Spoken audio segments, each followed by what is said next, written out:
Tumanggi ang abogado ni Riby Tuason na magbigay ng anumang detalye kaugnay sa sinumpaang salaysay ng kanyang kliyente na idinadawit sa pork barrel scam. Handa naman daw si Tuason na ibalik ang anumang halagang posibleng nakubra mula sa kaban ng bayan. May ulat on the spot si Lay Alvis. Lay. Rafi, nais daw ni Ruby Tuason na linisin ang kanyang konsensya sa pamamagitan ng pagsasabi ng katotohanan. Ito ang tugon ni Attorney Dennis Manalo nang tanungin kung anong nagtulak kay Tuason na balik ng bansa at sabihin ang kanyang nalalaman tungkol sa pork barrel at Palampaya Fund scam. Ibabalik din daw nito ang anumang halagang maaaring nakubra mula sa pera ng bayan.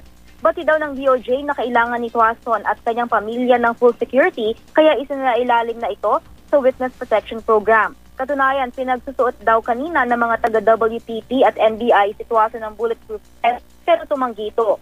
Buo na raw ang salaysay ni Tuason at kailangan na lang na panumpaan ito kanina sa Office of the Ombudsman. Tumanggi si Manalo na talakayin kahit bahagya lamang ang nilalaman ng affidavit ni Tuason.